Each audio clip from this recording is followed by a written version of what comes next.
Oh, you want to play psycho killer? Can I be the helpless victim? Cross your eyes and scream, man. Scream for your life. Welcome, Scream Queens, Kings, and Things. Whether you're screaming at movies or the real life stuff, I'm your host, Jenna Colin. Today, I actually have an indie horror highlight. I got to interview director Joe Lam on his feature debut, The Fetus. This is a indie horror film that just dropped this year. A couple becomes pregnant with a half-human, half-demonic fetus with a thirst for blood and must uncover its terrifying origins before it's too late. So the director and writer is Joe Lam, and the stars are Bill Moseley, LaVera, and Julian.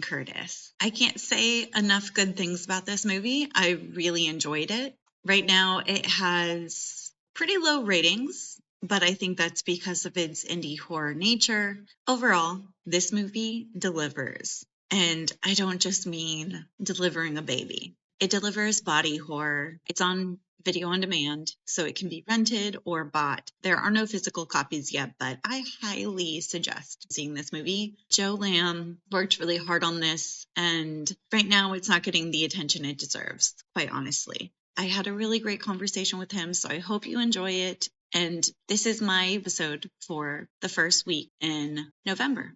You're pregnant. That can't be right. He always wears a condom. Oh, shit. Have you been lying to me? Whoa, wait a second. Do you remember when I told you that my body doesn't work the same as everyone else's? By the way, I should tell you a few things about my dad. He's a bit particular.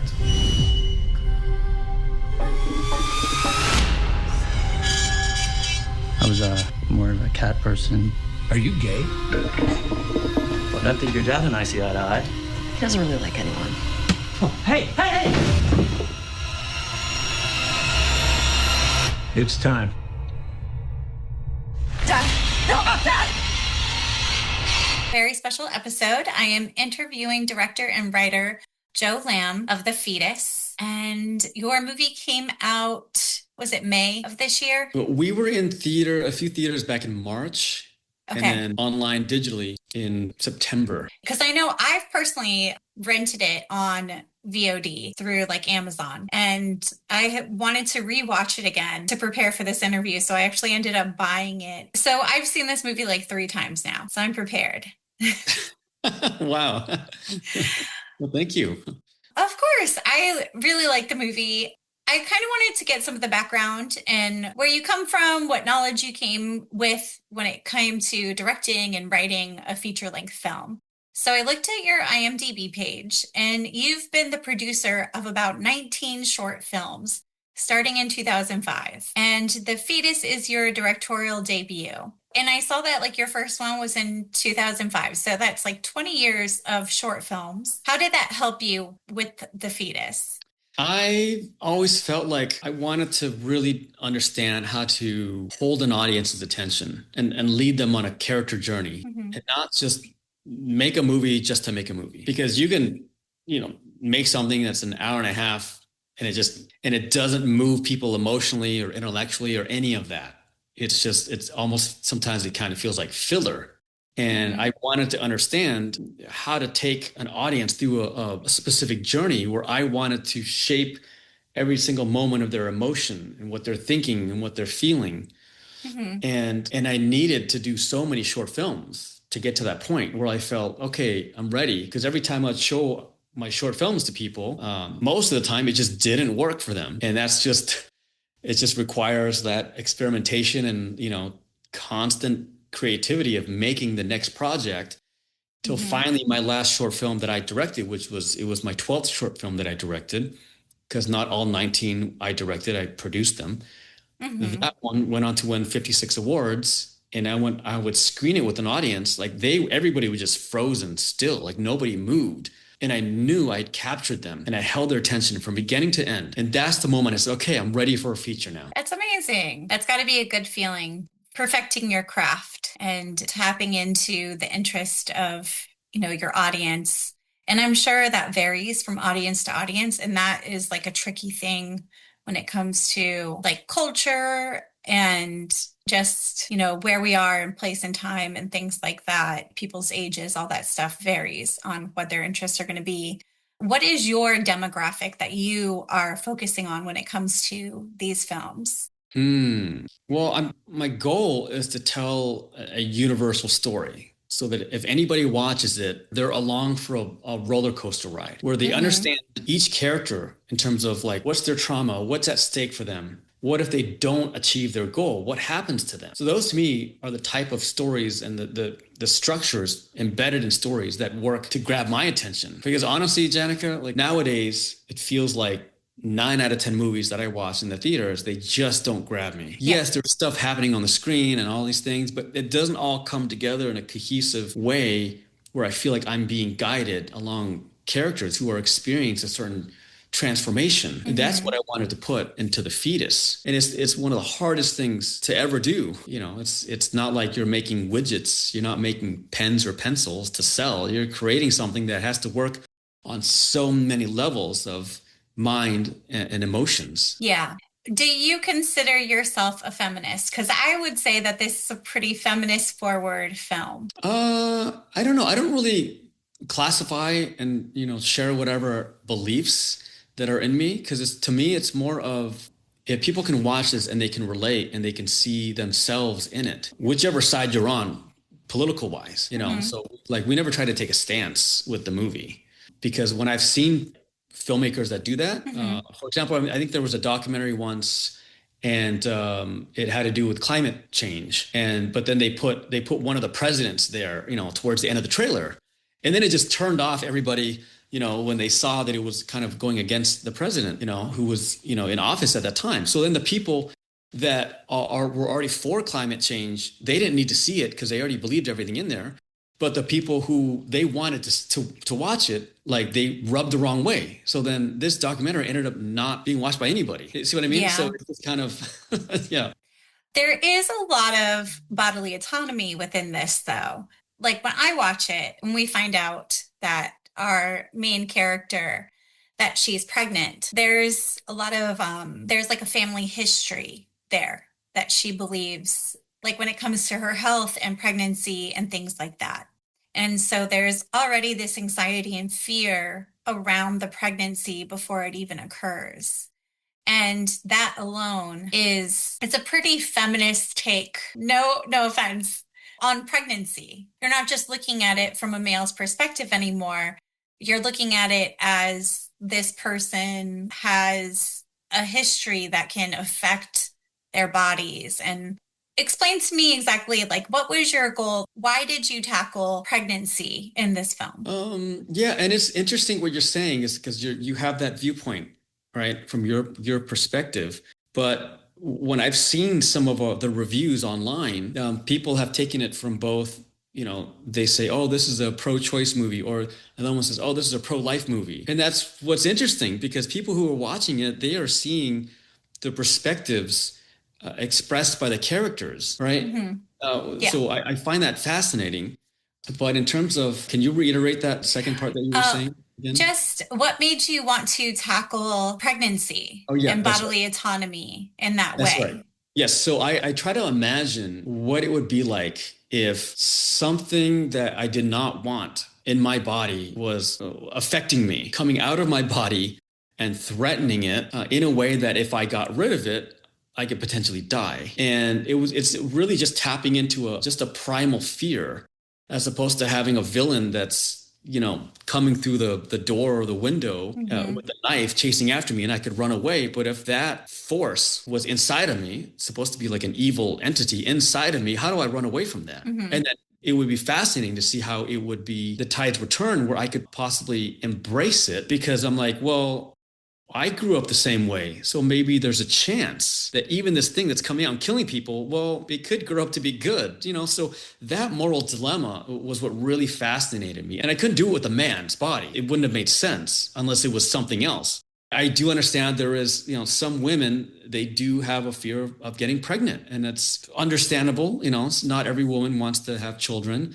And so I just wanted to tap into that fear and do it in a way that also balances both the pro-choice, pro-life, because some of the characters exhibit traits of both sides. Did definitely see both sides. And I think the interesting part when I was listening to you is we do have the character Alessa, and she does say, well, if you kill it, we don't know what it's going to do to me. Like, it could harm me as well. So there was that fear. And I guess that was like a way for her to protect it in a way. So there was a little bit of back and forth within the script when it comes to that.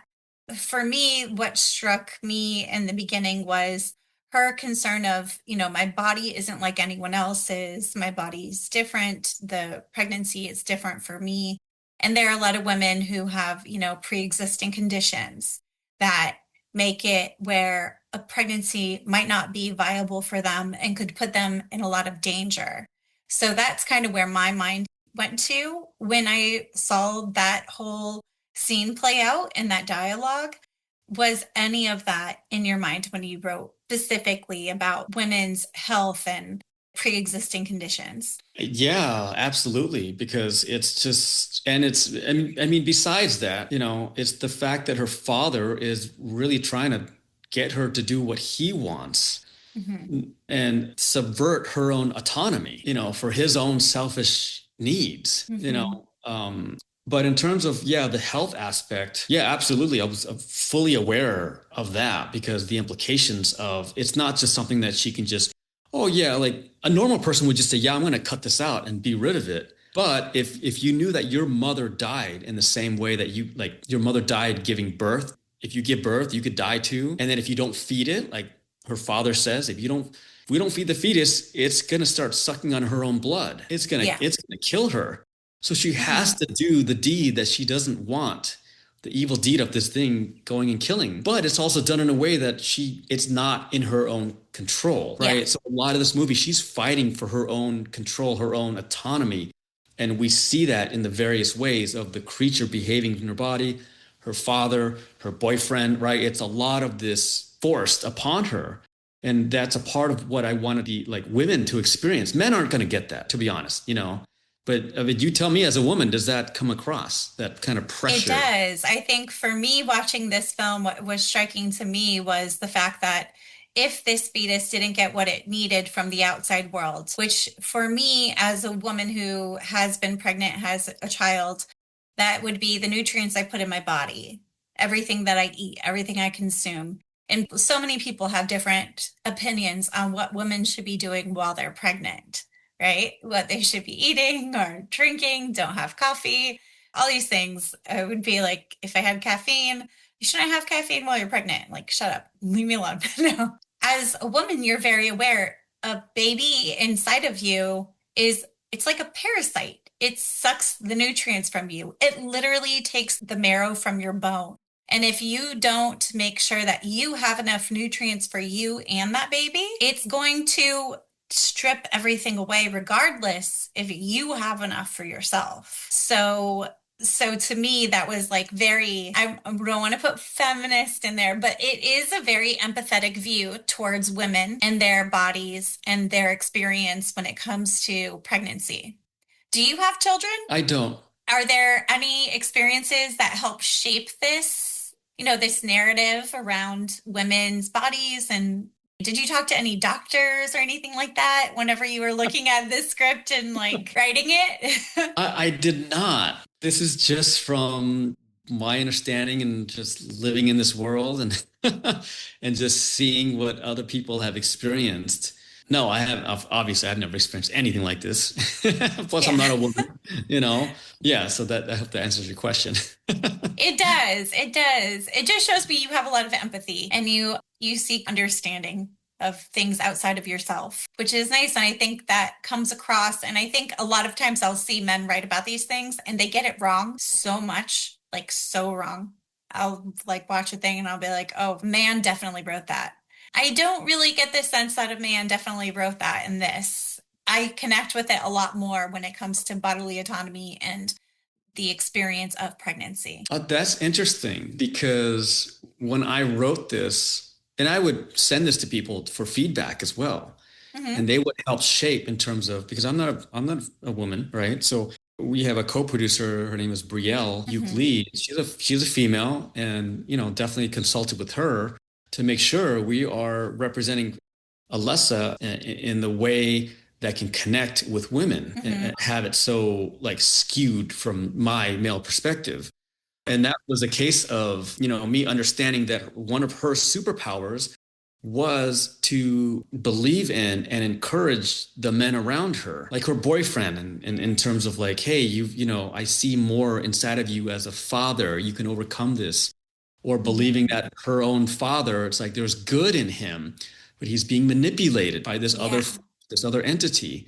Or even when she faces some other entity, I don't want to give away the spoiler, but she gives this entity a chance to say, you go back, otherwise I'm gonna rip your throat out, kind of a thing. It's like, she has the capacity for compassion and to see the goodness in people, but at the same time, she will fight for her own autonomy, her own free will. Yeah, she still sets boundaries, is kind of how I saw it. I know you were inspired by 80s horror. Which movies in particular had the biggest impact on the tone and style of The Fetus? Definitely The Thing and A Nightmare on Elm Street. Those two. The Thing in particular because of a contained environment with a creature that kept assimilating your close friends and your colleagues. And you have to make that moral decision of, I have to kill this person that I know, even though it looks like my friend, but it's no longer my friend. And I don't know who to trust as well. And then Nightmare on Elm Street, just how wild and crazy it was. And it just would just hold my attention because there were so many unexpected things that happened. The combination of those two types of movies I wanted to put into The Fetus, but in a way where it had the groundedness, the moral dilemma of these characters making these decisions on their own and not being passive characters in a setting that was just weird stuff happening. There's definitely a dilemma with like accountability. So, there was basically a sacrificing of people to the fetus. And when it came to the dad, he had a lot of reasoning saying, well, I'm not killing them. It's Maddox, the dad, would say, it's the baby that needs to kill. So I'm technically not killing these people. So he kind of was able to escape any guilt from that situation. And I think that speaks on a lot of society and the way we handle kind of like the bystander effect almost. Well, if I wasn't doing it myself, if I wasn't holding the knife, even if I just ignored it and let it happen, it's not my fault. I have nothing to do with this type thing. What inspired that aspect of it, of the movie?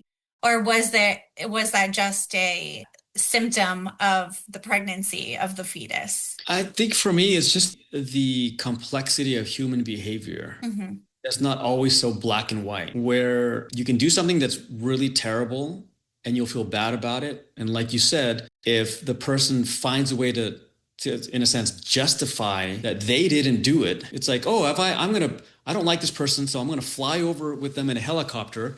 I'm going to drop them off in the middle of the ocean. I'm not killing them. I'm just dropping them off of my helicopter. But they're going to die in the middle of the ocean, right? But in their mind, it's like, no, I didn't do anything wrong. Yeah. Right? So it's just because I didn't actually kill the person, Yeah. And so plausible deniability. Yeah, this complexity. I wanted people to be like, well, to look at that character and say, well, yeah, that's true. Yeah, it's a way for him to skirt the guilt, like you said, these people dying from what he's doing. Yeah. I wanted to ask you about the script and your process of writing this script. How did this story evolve from the first draft to your final script? Oh, boy. It started off with the producer who first approached me with the screenplay to direct this $450,000 horror movie. And it was based off seeing my short film. And I said, I read it, and I said, well, this is not really for me. It was about a man in the forest with 3 demonic women chasing after him, and he ends up killing all of them. I'm like, that was it. There's no more dilemma. There's nothing. There's just survival. I said, this is not right for me, but I knew the door was open. What if I wrote something that's similar cast size, locations, budget level, and see if you're open to developing it? And so in 3 days, I wrote a treatment, and it was similar to that, that storyline because I had to use like what was there. With the change was one of the women wanted to escape the control of her sisters. So she planned to get pregnant by this man and have this half human, half demonic child. And that would allow her to be free somehow with his help. Yeah. Tricking or forcing herself onto him. Sleeping with the enemy. Yeah. Then the sisters would denounce her and all these things. So eventually it continued to evolve over the course of a year and 45 drafts into what became ultimately the fetus. It just takes a lot. It's like if you take a stone block and you just keep chiseling away until you get just the right statue underneath. Yeah. And that's what it feels like. You're searching for this thing and you're using everything at your disposal. Yourself, your own life experience, other people that you're talking to about this subject matter, people reading the screenplay, giving feedback and all of that till it finally takes form. And then it's just that the fact that once it starts fully working, when people read the draft that they say, Joe, there's nothing else really to fix here. Like that's the moment we move forward. Okay. That's a lot of work, a lot of revision, a lot of changing. So you have to deal with a lot of criticism within that too. And then revise and kind of learn from it with all the feedback you get. How was that process? How did you decipher what to listen to and what to ignore when it came to different critiques on your screenplay? Well, a lot of times, if it resonates with me and the understanding of storytelling structure that I know, that if it's too far off base, then I won't use it. But if it enhances what I'm already doing to get the point across, then I will incorporate it. Or if some people feel, the main thing is for clarity, if someone feels lost when they're reading something, then I know absolutely that has to be changed. Yeah. Especially if several people say that. If it's just one person, maybe not, but 2, 3, you start saying, okay, we need clarity here. And that tends to be the focus because the story could have gone in so many different directions, told from so many different perspectives. But the main thing is, does the audience understand or the reader understand fully the intentions of the characters, what their actions are, what the consequences are, what's at stake? What's the moral implications if they succeed or if they don't succeed, all of that. And there's a whole bunch of things. And I wrote it in my new book that I came out with, which is like 3 different levels of stakes, which are there's the physical, emotional, and philosophical. So a lot of people, when they do horror, they just hit the physical, right? Someone gets killed, they lose a limb or this and that, but you don't know anything about them. But then there's the emotional, because if you know what they value, what is traumatic to them, what they need to become whole, and that's explored in the story, those 2 things, it becomes more powerful. But if you have what's called the philosophical, if you can do that, that is what's called the worldview. That is like universal themes that everybody can relate to. If you can touch on all 3, that becomes a lot more powerful in the telling of your story. Yeah. So instead of just being a storyteller, you're a world builder, basically. Well, I'm trying to do it in a way that just resonates deep inside of people. So it's not just on the surface. Because again, if it's just people getting killed by some other force, that hits your senses, your eyes, your visual cortex, your brain. But when you can tap into the emotion, that goes deeper into the heart. And again, if you can do the philosophical, then you're incorporating everything, not just your own brain, your own heart, but like society as a whole, what's affecting the masses. Yeah. So the protagonist, Alyssa, played by LaVera, has to balance anxieties around medical history and the fear of the unknown. What was your process for developing this character's psychological arc? I feel like we maybe discussed this a little bit already. Well, you asked a lot of good questions. These are challenging questions. I'm sorry. I'm a podcaster. No, it's great. This is like probably the deepest I've gone in any podcast, Janica. This is like... I was a teacher and I'm married to a philosopher. And my grandma was also a teacher. She taught theater actually, and she taught theater literature. She would do lectures on films my whole life. So she wrote books and stuff. So this isn't, sorry. No, it's great. No, it's great. God, that's such a tough question. How did I get into the psyche of Alyssa in order to write this? It's just understanding what women have fought for over the ages. What's important to them? What do they value? Yeah, just playing on that empathy that you have and you tapped into when writing these characters, pretty much. There are some dynamics between characters that kind of break the mold a bit.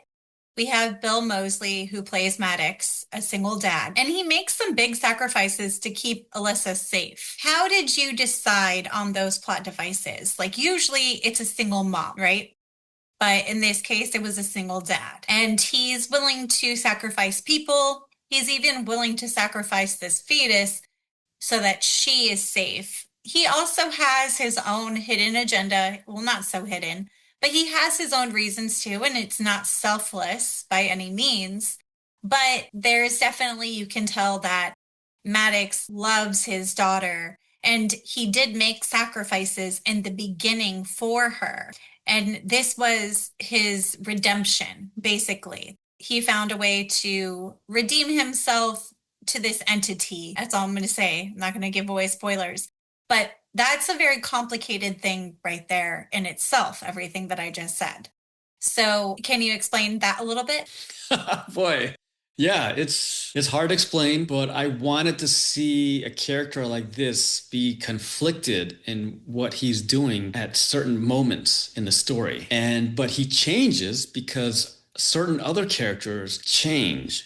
And he starts to see them in a different light. And that's what was fascinating to me, because then I could feel like, how would I behave in that situation? And if I'm thinking that, I'm like, it's almost like, because he's being fatherly abusive to somebody, what would make him change to stop being abusive to this person and start recognizing him as worthy of his daughter, right? That's just absolutely fascinating. So if I could put myself in the character's shoes with those logical decisions in the twists and turns of like, I'm for this, I'm against that, I'm for this, I'm against that, and then finally making the ultimate decision, which I won't say what it is. Yeah. But to me, then audiences could put themselves in his shoes, despite all the bad stuff that he's doing. Yeah. I definitely saw a huge ethical dilemma in him, and, his motivations change. And ultimately, he is a father, and he does love his daughter, is what the ultimate message I got out of that. I'm not going to say anything more because then I'll be giving away spoilers. So, okay, so when it came to production and visual style, how much of the effects were practical versus CGI? Well, pretty much every creature that you see on screen is a practical creature. It was actually made by our special effects makeup artist in Bogota, Colombia, whom I had to fly out to and pick up and fly back to the US in time for filming. He's a 2-time winner of what's called the Macondo. It's the equivalent of the Academy Awards in the US, but it's in Colombia, Academy of Cinematography, Arts and Sciences, or something like that. So he won it twice in a row. And in terms of that, with the blend of visual effects, we did have to blend them together, because with low budget, you can't always have the time to put blood on and, or things like that. So sometimes we do have to enhance a little bit here and there. And of course, with the color correction in post-production, to put more darkness in certain areas. So you kind of hide some of the, like the strings, so to speak, right? Like a magician hide their magic. And of course, there were just some impossible things that we could not do. So that's why we had to do a green screen shoot for 2 days in Los Angeles as well, because for me, I wanted to show things I'd never seen in a movie before. And to do that, we had to do certain things with like set design that we built, but then we'd have to also do it in, like I said, the green screen, and then merge them together.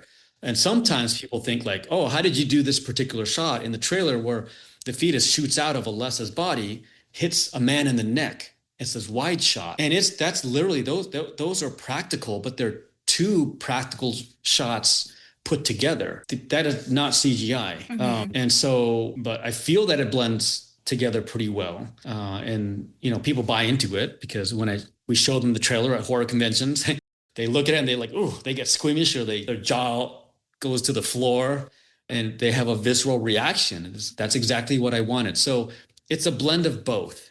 Fetuses always look like little aliens, but it just reminded me of an alien. So very much like The Thing when it came to like it first starting to grow. And I really liked the look of the fetus and how it developed over time as it kept growing. I thought that was a really great effect. And I definitely saw all the things you're mentioning. I know there was some regeneration type stuff, which I think that was more CGI? Or when it came to the ground, there was a portal in the ground. How did you make that? Well, speaking of the regeneration, that is an actual, we filmed the practical of it. It just had to be, I don't know, removed and reversed and stuff like that. So you are seeing the actual physical thing that was created, but it's impossible. It's nearly impossible. Maybe someone knows how to do it to regenerate, or I don't know. We could have tried something different, but what we had with the tools. So I want to make sure everything that we did, if it was a visual effect, that we actually had the physical thing and then it got manipulated. In terms of the portal, yeah, I mean, that's a actual physical set design piece that we had that we would film, and then we would remove the inner section of the flooring, like, or add more so it dropped down into hell, so to speak. Sometimes we actually just had not a fake concrete wooden board painted to look like concrete and then just dirtied up. And we put it on there, put the portal on top, and then, we cut a hole. And so that's why you can have the claw going out and, someone falling in or things like that. Thought it was a really cool effect. It almost reminded me of like Buffy the Vampire Slayer, the way that certain aspects of the entities and things like that, and how I really enjoyed the practical effects in this. And it's very evident that you and your team put a lot of work into all the little details. And I think not a lot of films do that anymore. And it kind of sets you apart with that. What practical effects or prosthetics were most difficult to execute? And how did you solve these challenges? Oh, they were all hard. Oh my gosh. Yeah. I remember one time the fetus was crawling and it worked fine all this time, in like rehearsals with our two puppeteers that worked it. And then of course, when we go to film it, the right arm goes, so like, you can't, it doesn't crawl like that. You can't, it's impossible to crawl like that. So we had to stop and then go, they had to fix it, pull the wire so it could actually move again. And it was just like, those were some very stressful times. Or, having Lauren LaVera in this makeup, this prosthetic makeup. And then it's like literally like the second take that she's running in the forest and she tumbles and rolls. And I'm like, oh my God. We had to stop everything and spend 45 minutes fixing it. It was like, oh my God. And like there was a chance of rain that we were, it was threatening us. And it's just like, because we should have shot all of her like close-ups first before we did the wide stunt shot. As a trained martial artist, she just rolled with it and she wasn't injured. I mean, all of it was hard, even to just like having to have the fetus like dangle up and down, when our puppeteers weren't there yet. We flew them in from Mexico, and me and our production designer two of us were trying to make it work and do it. And it doesn't look as good as what the puppeteers do, but we had to do it and get it done. And it's just, all of it was tough. And for being a first time using practical effects, I'd never done practical effects before in any film, let alone visual effects. And we had 200 visual effects in this. And it doesn't look crazy with the visual effects, but it's also because there's certain things where like, there's a boom mic in the mirror that we erased, there's some hot spots here that I would go and I would erase. Or when someone gets like kneed in the balls, right? It's not high enough. So I have to go frame by frame in Photoshop and then re-upload it so it goes high enough, and stuff like that a lot of times people will not even notice that was there. Yeah, but you had that attention to detail. You were like, it was your baby, your fetus. Yeah. So you had to make sure it was perfect. Yeah. I get that. What was your favorite kill? Oh, my favorite kill. Oh my God. I think it's the roadside one. It's just so cool, so unexpected. It's just, you think this man's going to go help this woman who's laying there, a concerned citizen. And next thing you know, it's just something shoots out of her and latches onto his neck. Yeah. I mean, it's crazy. Like you would never expect that in real life. Yeah. Yeah, that's probably my favorite. I really like the first kill because it was so unexpected. Like I did not expect that, and then how it looked when it initially came out, and then like her reaction, and then her like trying to leave really fast. It was very funny. There are definitely some funny aspects in here. Is this intended to be kind of a horror comedy in some ways? Yeah, 100%. I mean, we call it a horror comedy. Horror is the genre, comedy is the subgenre. And that's just the way it ended up, the way I wrote it. Even when I first wrote it, I think it was draft 25, I sent it to one of my producers, and he's like, Joe, this is funny. I'm like, what are you talking about? It's not funny. What do you mean? We're making a horror movie. He's like, Joe, you look at this. That's funny. That's funny. That's funny. I was like, oh, okay. He's like, you don't see it, but I see that it's funny. And then I started to lean into that. And part of it is because, the absurdity of this thing that's impossible. This cannot truly happen in real life. And I think some people, they don't get that it's a comedy based on the reviews. And sometimes they even say like, they're like, is this comedy? I don't quite understand. But comedy is something, it comes from culture, right? I'm of a certain culture here in the United States. And so a culture from another country, which the movies in Germany, Canada, Philippines, right? And they may not get the same type of humor. Yeah. And the relationships that are involved, and how you can laugh at it. You can laugh at some of the abusiveness, which is meant to be funny. But I love movies like that where you have like heavy dramatic moments, but it's lightened with some comedy or some humor. I mean, the movie's not a laugh out loud humor, except, okay, some moments, yes, there is. But a lot of it is like more situational humor. Yeah. Because of the dynamics of what the characters are going through or doing to each other. But yeah, it had to be horror comedy to me in the end, because if we try to go really straight and make it serious with our practical effects and the limited budget and our VFX, it would not work at all. People they would laugh at the practical effects, not at the humor that's going on, if that makes sense.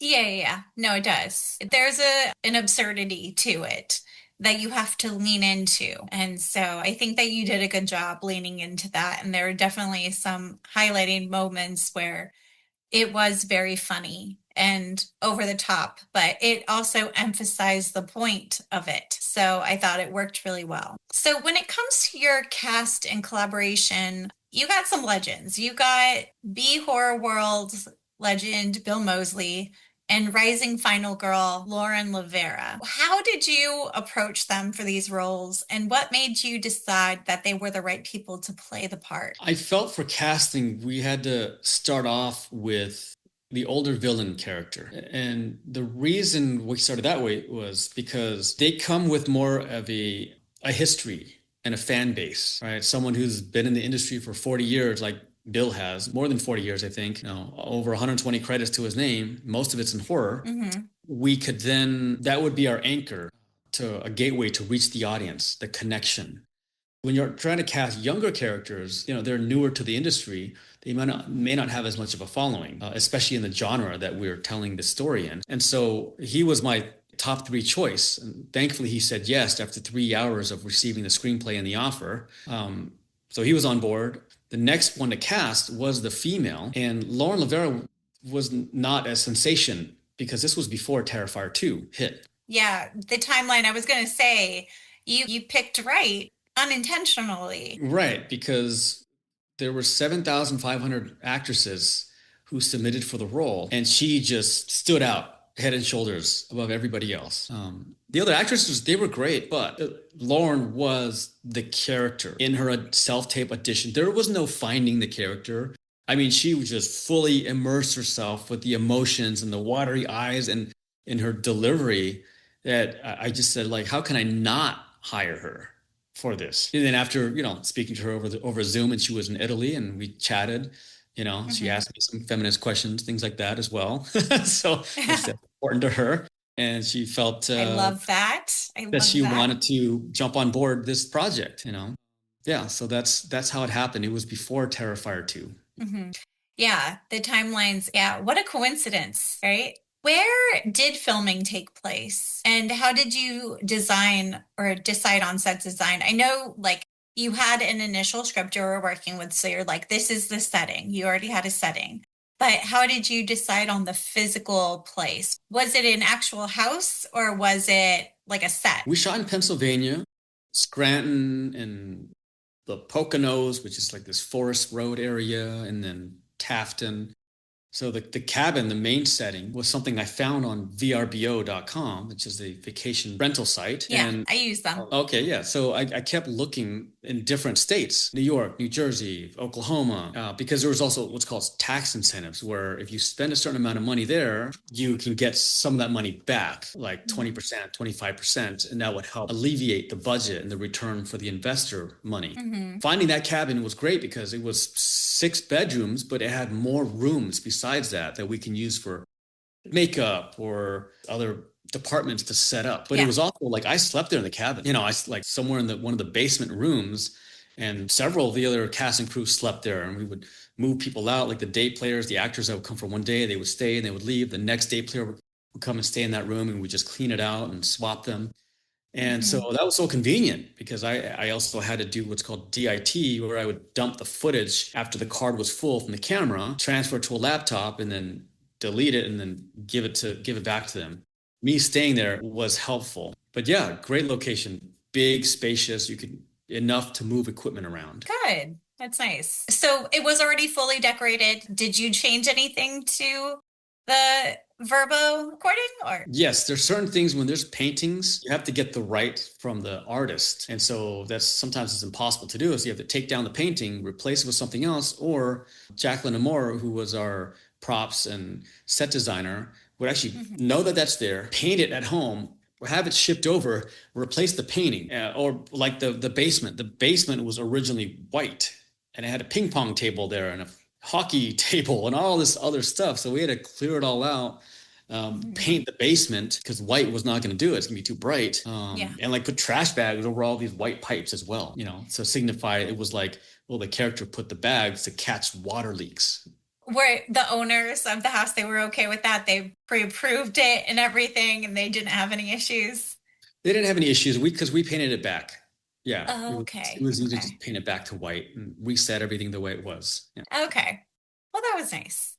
When it came to sound in score and atmosphere, body horror relies heavily on sound. What all was involved in designing the uncomfortable, visceral audio moments, especially when the fetus makes it made like a screeching sound, and then it also had like a certain sound when it like came out, almost like a rope or something. What? You know what I'm saying? Yeah. There's a lot of layers. So our producer, Brent Trotter, he had a post-production company for 10 years before this. And so he specialized in editing, sound, music, and he's done it for features or like promotional videos, commercials. And he wanted to tackle this, so we didn't get just a dedicated sound person for this. So he was able to pull from an entire library that he has access to. And it's very layered, what you hear and the way he designed it. And you have to, he designed it in a way where like you hear certain sounds first, then you hear the second one, like on the second track, and then the third one. And sometimes he would blend them together to make like a even bigger mesh of a sound, this organic creature that's kind of wet with eerie screechiness and scratchiness, and when it's going inside, it would almost like crack. You almost feel like it hurt going in or coming out, like something was breaking, like celery sticks breaking. I think he even used that at some point to what's called Foley, but he has to place it in an arrangement because you put it all in one moment, you put all, like, let's say there's 6 to 12 layers of sounds, you put it all in 1 second. Well, it's not going to sound like much of anything. It's just a big blow, right? But you layer that over 6 seconds, you're hearing every phase as the fetus is inside, starting to breach and come out, and then it's halfway, then it's 3/4 of the way, then it's fully out, and then it's crawling, right? And then it's like it screeches because it's in pain from something that caused it pain, right? So you're constantly hearing all these new sounds at the various stages of it coming out. So it was fascinating the way he designed all of this. And I will say that there was one moment where it got less organic and it was like very rigid, like, and it's just, I said, you know what? That's so rigid and staccato. That sounds more alien. Let's go away from that. Let's go to the wet and organic feeling and cracking instead of structured and rigid. Yes, pregnancy is very wet. In the ending of the fetus, I'm not going to give anything away, but it does leave things ambiguous and open for more elaboration. Are you planning on making a sequel to the fetus? Did you do this purposely to leave open the possibility of a sequel? I did, but we would only do it if this movie is successful. If enough people watch anyway where, they buy or rent or wherever, or we sell enough merchandise to make back the money for our investors, myself included, I'm one of the investors, then there's a consideration to do a sequel. What does the timeline look for something like that? It depends. I don't know, I'll be honest, because this is my first movie. But to me, it would almost feel disrespectful to stop promoting this and just focus on a second movie with the new set of investors. Yeah. See what I mean? It's like a complete disregard for our current investors. Janica, I literally have to spend the rest of my life to get this movie into as many people's households as possible. Whether they watch it online, they get the DVD, they get any of our, like the book, they get the merchandise, whatever it is. Like, that is my responsibility as a filmmaker, as a business person. Because also I couldn't live with myself as well if I just dropped it now, which is what I think a lot of filmmakers do. They make a movie and they move on to the next. Yeah. That would be great. That would be a lot of fun if I could just move on to the next. Yeah. Keep pushing it. You have to fight for it. And I think we have such a short attention span now in society. Things move so fast, right? We have new cell phone out every year of the same model and all these things that are constantly going. But I think taking the time to have something meaningful and really have an impact, it takes time, and hopefully it doesn't take the rest of your life. Like you said, I don't think it's going to take the rest of your life. Hopefully, I really think that this is going to pick up momentum. Right now, I think we're in a place where there's an oversaturation of information. So it's increasingly hard to be seen without an insane budget behind you. But once this film is noticed, I really think it has the potential to be a cult classic and gain a real following. So what was your vision when releasing this film? Did you think it would rise to the top of the other indie horror movies, or did you expect that there would be somewhat of a delay between its release and the public catching up to your film? You're not the only one who has mentioned the potential of this being a cult classic. So that's good to hear. In terms of the release, I didn't know what to expect. I mean, I would have loved to have, like Terrifier level of success. That's not the case for every film. And not everybody wants to see a movie called The Fetus. We were trying to figure it out on our own and not get screwed along the way with distributors that we met. Unfortunately, with our theatrical, we only screened it in maybe like 4 theaters in the Midwest, like Texas and Minneapolis. We had more theaters, but it shrank down, and just a lot of theaters also just didn't want to screen our movie because of the subject matter. I think. I mean, we literally, Janica, I was banned on Etsy when I put T-shirts and mugs that said The Fetus. I was told by a distributor that you have to change the title of your movie because Walmart is not going to accept it. We've had sales agents ghost us completely after we had meetings in person at AFM. We show them clips in the movie. They're excited about it. We send them the full film.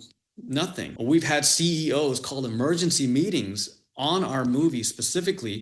And then after they watch it, they tell their staff who wanted to pick up our movie, they tell their staff, I'm nixing it. We're not picking up this movie. So we've had all sorts of things like this, but to me, I believe that there is a good message in this. There are several good messages in this. That's why I'm willing to just, like I said, spend the rest of my life getting it out there, because it's more than a movie. It's not just to entertain. There's something else in there, and I'm delivering this message to people. Yeah. I think that, if anything, that's a really good sign that you're doing something that makes other people uncomfortable.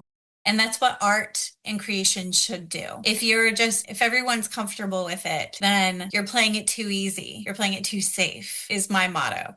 So I think that's actually a good sign for it in the future, especially as I've been researching movies that have had a lasting impact in horror history. Those movies were never met with open arms and embraced. But you're never going to be embraced in a way that is appeasing the masses. If you're really taking a risk and you're really saying something meaningful, it's going to make people uncomfortable. And that's the point. You want to make people uncomfortable. So I think that's a good thing, don't you? Yeah, if it helps communicate the message I'm trying to, then yes. But uncomfortable for uncomfortable's sake, I don't really consider. But if it forces you to look at something and helps you transform along the way, then I would say yes. Yes. Well, uncomfortable for uncomfortable's sake is just exploitative, right? The reason why I think this film makes people uncomfortable is because it is tackling some harder issues that people are not willing to really, they either have complex issues themselves with it, or they don't understand it, or it scares them in some kind of way.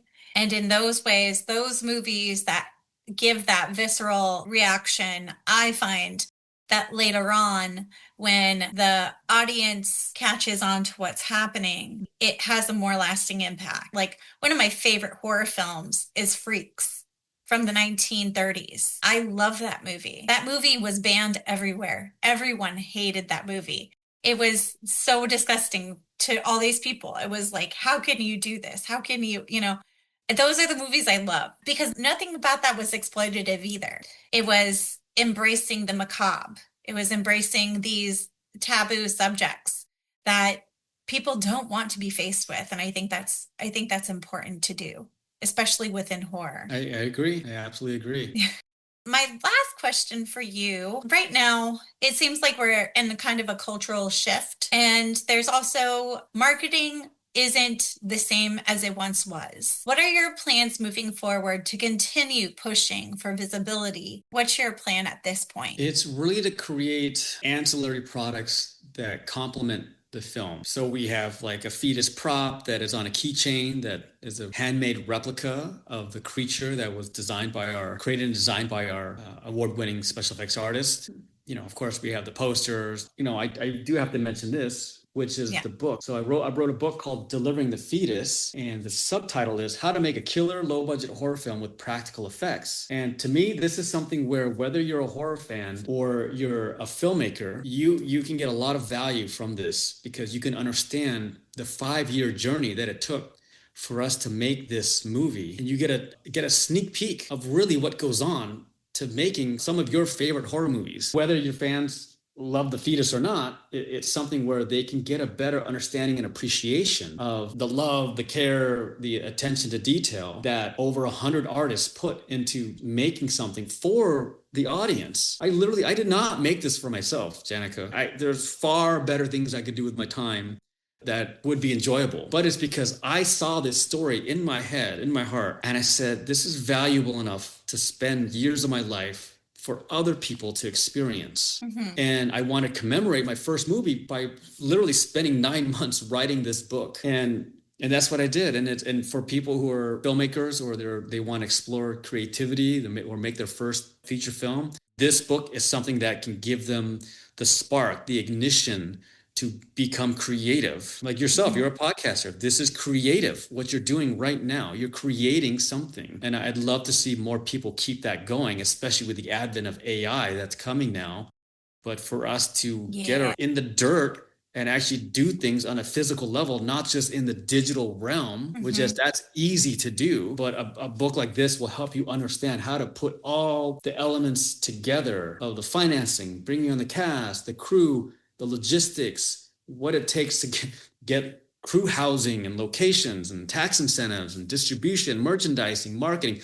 I literally put all that stuff in 21 chapters. So I'm very proud of it. And, that's another way that can market the film in an indirect way and educate people as well. Yeah, I'm very much looking forward to reading that book. I guess, is there anything else that you would want to share with the audience as they go in? I would just say for your fans, if you're on the fence about watching this movie, and specifically because you've seen the reviews, because we have polarizing reviews, people who absolutely love it and who are, like you said, some of them are calling it a cult classic or potentially be a cult classic. And we've got people who are watching it 3, 5, 9, 17 times. That's what they're reporting to us, which is crazy, like in the span of a week or a week and a half. Then we've got the people who absolutely hate it for their own reasons, which, I really don't fully understand. But I have to just embrace all of it because everybody has their opinion. But if you go into it with an open mind, not taking it so seriously, I think you're going to have a good time because I designed this to be a roller coaster ride of emotions and to enjoy it. And then, of course, write a review, whether good or bad. Feel free to write a review. That lets me know that it continues to get out into the world, the more reviews that we pick up. Yeah, awesome. Well, thank you so much for talking to me about your film, and I wish you the best when it comes to continuing to advocate for your work. And no matter what, you accomplish something amazing by creating this film, and you should be proud of that, regardless of the exposure it's received thus far or the polarized reviews that you're getting. I think that it will in due time get its recognition. So yeah, and well, I mean, I'll say also to your fans, just to wrap things up, that if they like the film and they want to get the book, they can go to deliveringthefetusbook.com. We will have a referral link in there. So if anyone wants to share it, they can actually earn money from it as well. They can earn a percentage. So in a way, I am including other people in benefiting of sharing this film. Last thing I'll say now is, Janica, I mean, I thank you for what you do, because for low budget independent horror, we need all the help we can get. So your platform, you having me come on this podcast, other indie filmmakers coming on, you really help us spread the word of the films that we've made, that we've poured so much into, so it amplifies it. So thank you so much. of course, yeah. And any of those links to the book, links to the movie that you would prefer me to share, just send those over to me, and then Sure. I'll put it in the episode details so people can easily access that. If we don't feed it, it will start sucking on her blood to survive. You can't give birth to this thing. Of course not! I've been freaking out since this morning! I really thought you would grow up normal. You ain't family. You are the turd in the well.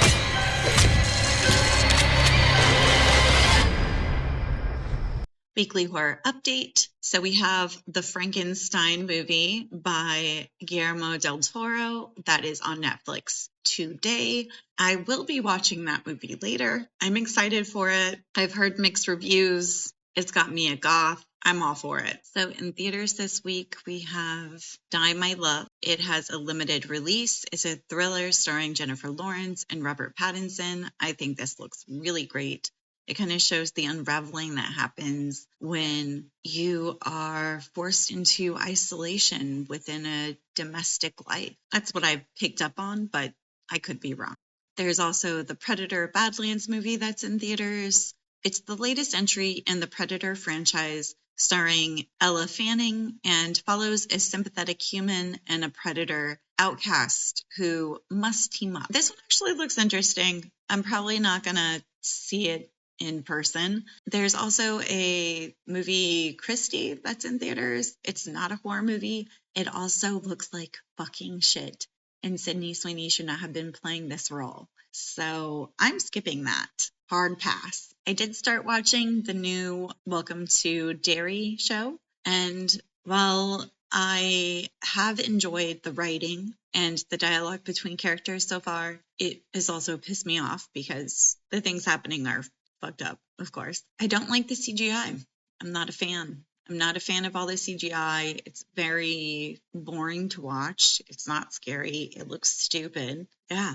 Let's bring back practical effects, like real practical effects. I know that it's more work. I know it takes time. It takes artists, but we've got all the time. We've got all the artists out there. Use them, because the shit that Hollywood is putting out there, the shit that they are pushing into our face and saying, hey, look at how good this is. It looks like fucking shit. And indie horror is taking the lead when it comes to practical effects and things like that. That's really the direction we need to be going. Fuck AI, fuck CGI. It should all be practical effects. I am going to be changing up my format a little bit. I'm trying to relieve some of the pressure on myself when it comes to podcasting and everything. Currently, I've been trying to do more horror indie highlights. I do plan on taking on more indie horror interviews and trying to uplift that community. Also covering movies with social issues that I cover. Next week, I do have a guest where we're going to be talking about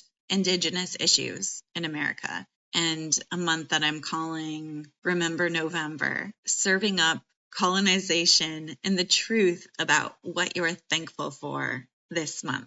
So I plan on having at least 2 episodes on movies that feature Native Americans, and then having actual people who represent that population come and talk with me about these movies. And then I get to learn about Native American culture and what is a good depiction or not a good depiction of who they are and what they stand for. And most of these movies are not good depictions because Indigenous people have been very highly glossed over. Their voices have been muffled. It's important for us to amplify each other. I'm also interviewing someone pretty big, actually. I got reached out to by a bigger person. That's all I'm going to say. And so I'm going to be interviewing them. And I'm going to be honest, when I got this chance, this opportunity, I was like, I don't know if I want to do it because I don't technically agree with the depictions in this show that I am going to be interviewing about. But as I started to think, I was like, this is exactly why I should be having this person on. This is exactly why I should be opening up a discussion between myself and the other side of it and ask questions and be open to these things. I'm only talking to the actor, so it's not like this person is the one who wrote the script or anything like that. This is a weekly podcast. All the research, writing, and audio is done by yours truly. This is a one-woman show, and I am doing my very best. Please rate, review, and subscribe wherever you listen. I have not received a review in quite a bit of time. And I see whenever I go into my portal where it shows me all my views and people and everything, it shows me that I'm getting a lot more attention recently. So if you're one of my newer listeners, please just go in there and give me a rating of some sort, preferably 5 stars. And if you don't like what I'm doing, then don't give me a review. Just shut up. Just go away. Why are you here? I'm not here for everyone, but those people that I am here for, let me know what you think. You can find me on Instagram at Scream Queen Podcaster, Blue Sky at Scream Queen Podcast, TikTok at Scream Queen Podcast. And there is a link tree that will take you to my YouTube and Facebook page as well. Remember, always use protection and don't tell women what to do with their bodies. Until next time, goodbye. Your mom really died giving birth to you.